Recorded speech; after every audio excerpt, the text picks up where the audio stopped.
about a bombing raid on Berlin, and the speaker has had a very varied experience. He ranged from being a dentist who went to the Air Force and flew vampires, and he was sent to Europe in 1943 and was very quickly put onto ops. And his speech today is about a bombing raid on Berlin.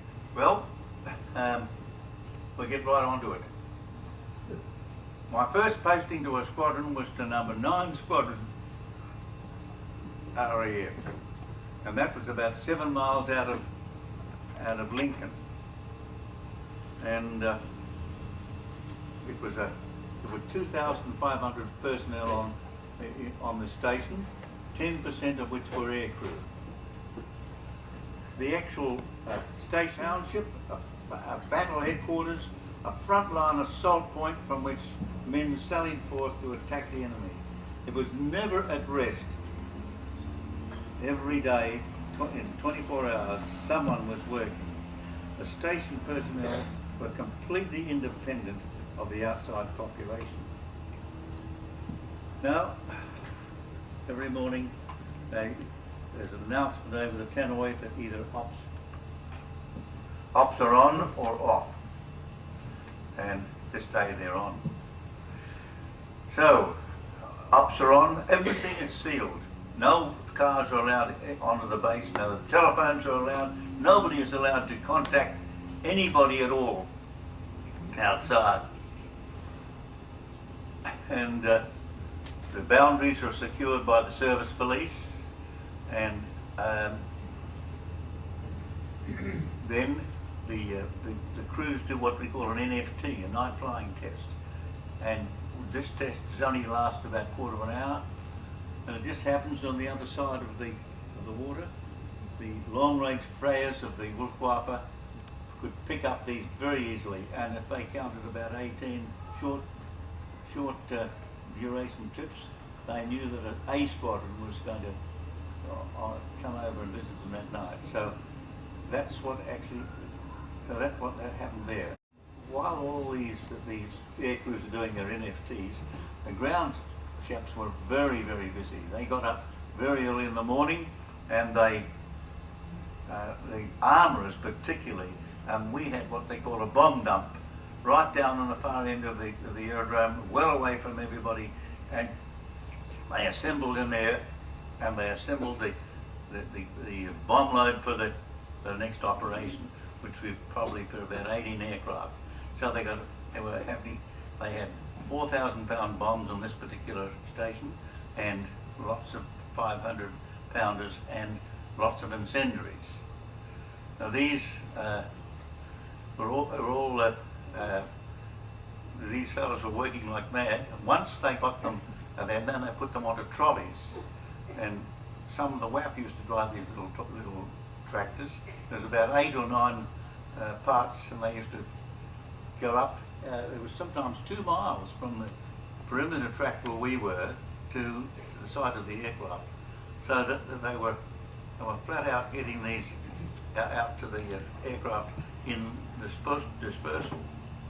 Now, after the bombing up was started, then the refueling started.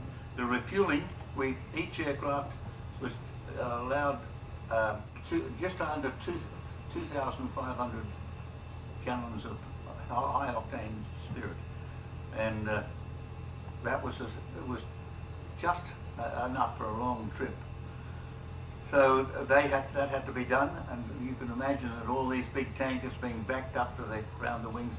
It was a pretty busy place. We got armourers loading up the ammunition into the turrets, and there's a front turret, a mid-upper turret, and a rear turret, and they all had to be loaded with 303s.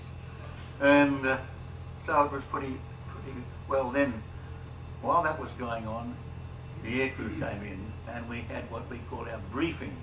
The briefing was in a big, large room, and we all sat down. We all had a table, each crew, and then the commanding officer came in, and everybody stood up, and he immediately went across to the stage and pulled back the curtain which had obscured the target up to the stage. and a wave of despair went right across. We lost 72 aeroplanes on the last time we went to Berlin, and that's 72 times 7 is nearly over 500 men that never came back. So, you know, it was a bit of a shock. So anyway, the next thing, the CO briefed all the pilots. Then the Met Bureau came up and they briefed us on the weather, weather was very, very important. Then the navigator, the nav leader briefed all the navigators, and then the wireless operator chief came out and briefed the wireless ops, and the gunnery leader came out and briefed everybody, and it was all over. In 30 minutes was finished. Then we went back to what we call our last supper. We got an egg.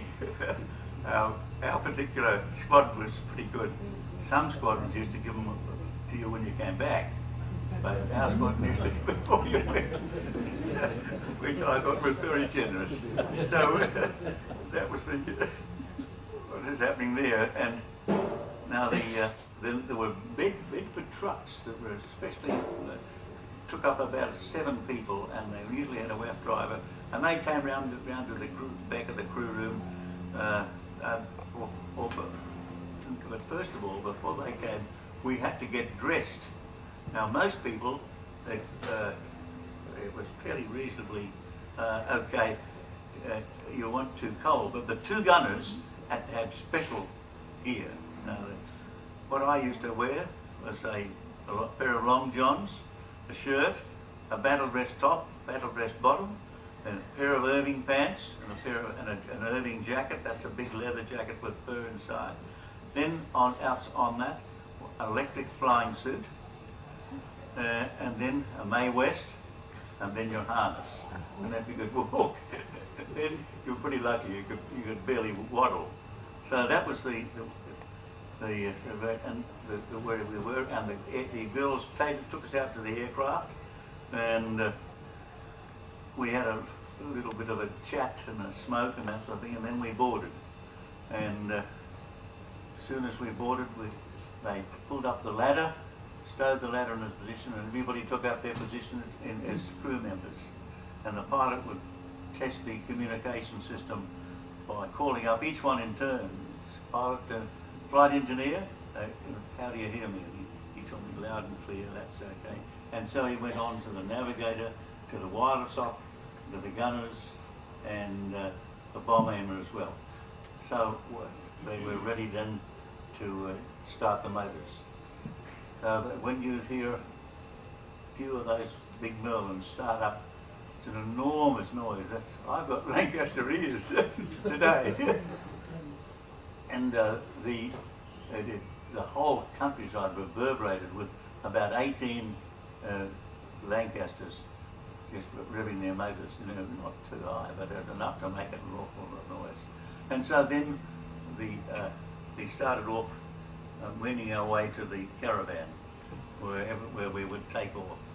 And everybody would take turns, and we had to be very, very careful to keep the wheels on the concrete, because if one of those wheels got into the soft, soggy soil and bogged the aircraft, the whole operation could be aborted quite easily.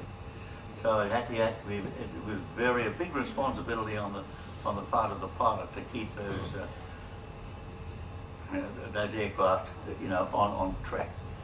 Well, anyway, so we get out the end of there, and we get our green, and what we were holding is being held back on the brakes, and then we let the brakes go, and we start to go down the runway fairly quickly. And we've got 14,000 pounds of bombs aboard, 1 cookie and 10,000 pounds of incendiaries, and we only hope that it's not too much, too well be able to lift it off.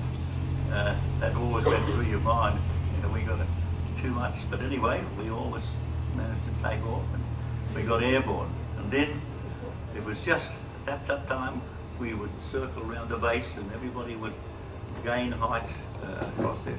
In the early days, when I first went there in the beginning, in July '43, we used to, it was summertime, and we'd circle and circle. You can see all these look like little mozzies up in the air, circling around their base, and then at a certain time, they'd set course for the coast, and you'd see them go out.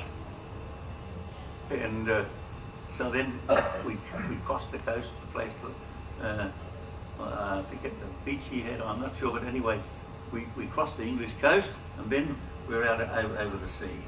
And as soon as we got out there, the gunners asked permission to test their weapons, and all weapons on board were tested once we get out to sea.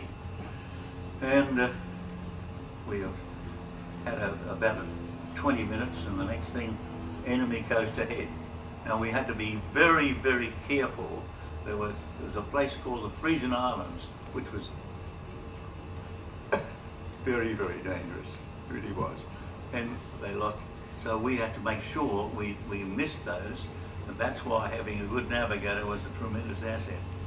And then on the way, after we'd been through there, we had to make sure we didn't go over, inadvertently go over Hanover or Hamburg. Because if you went over either of those, and they'd let you have everything, and you could tell. But you could navigate right across Europe by the Flak. Flak was very, very dramatic, and if you went over the top, and of that, they'd really give you hell. So anyway, so we then proceeded on their way to the target, and this particular night I'm thinking of, we were in 10 tenths cloud. It was, you couldn't see a thing. I'll never forget it. It was absolutely 10 tenths. Nothing, you could see nothing. And suddenly, we came out into the open, into a starlit sky. And what was waiting for us were hundreds of fighter flares. And the Luftwaffe had been dropping these things and knowing full where we were in the cloud. And when we came out, there were literally many lanes, and you could read the newspaper going across that target. Absolutely unbelievable. So we get up, and then we get to the aiming point. Bomb aimman took over, and then we were weaving all the time, and then all of a sudden we had to stop with the bomb bays open and fly straight and left. 90 seconds. Boy, those 90 seconds were some of the longest time of my life. Anyway, we dropped the bombs, and as soon as we were over, and the big reaction from all the crew, particularly the gunners, is that, oh, you know, it's all been happened, it's done now, we can relax. Not likely. The Germans knew that, and that's when they were waiting for us. When at the end of our bombing run, and they if they could get you, and the gunners were entirely responsible for the eyes of the aircraft. I was the mid-upper, and I had to look around 360 degrees and as far down as I could. I couldn't see down below us, and the rear gunner did this lower section, but you couldn't take your eyes off the sky for a millisecond. It was so important that they can suddenly appear, and the next thing you've got a burst of this tracer coming straight at you. So we had to be so vigilant and let us. And as soon as we saw an aircraft approaching, we'd say, "Dive port, skipper," and he'd do a corkscrew, and then we wouldn't see him again. So we got out of the target, and then we had to make our way home. In those days, I don't know what, most of the trips we did to Berlin took about 8.5 to 8 3/4 hours. Anyway, we finished our bombing run, and then we continued to make our way home, and everybody had to keep an eye out. You couldn't relax, you couldn't even you'd go to the Elson, you couldn't. Where I was, I had to drop about 10 feet from my turret to the floor, and then make my way down. And during that time, we could have been shot up and set of light quite easily. So anyway, on the way home, we at the enemy coast, all that's wonderful. And then the next thing would we'd be on the English coast. Now, quite often, our own aerodrome would be fogged in, and if we had enough petrol, they would divert us to a place like St Ebble in Cornwall. And quite often we had to do that. But if there was not enough petrol for this journey, they had to use what we call FIDO, and that is releasing thousands and thousands of gallons of high octane fuel along certain lines, and it dispersed the fog just enough to land the aeroplane. So that was a really wonderful thing as a saviour, but it was only when you didn't have enough fuel to go over to St Ebble or one of the little distances, because most of the places nearby were fogged in, and that happened quite a lot. So anyway, so we got back, and when we landed, thank goodness, and then we had to go up to interrogation. Interrogation was done by WAF, and we quite often were intelligent officers. Anyway, we would sit down at this table, and we'd look just like stunned mullets. We couldn't talk. We couldn't do a thing. But they gave us some rum and some tea, and then they couldn't stop them talking. It really was quite a, you just, when you first sat there, you were numb, so anyway, the briefing was over, and then we went back and had a meal, and then went to bed. And we could have been on an op the next night. Quite often we were. So we had to do the same thing all over again. But it was unfortunately, we lost more men on Berlin than on any other target. I did 10 trips. So, anyway, I'm very, very pleased that you seem to be interested, and this is part of the end of the Empire training scheme. At the finale. So there we are.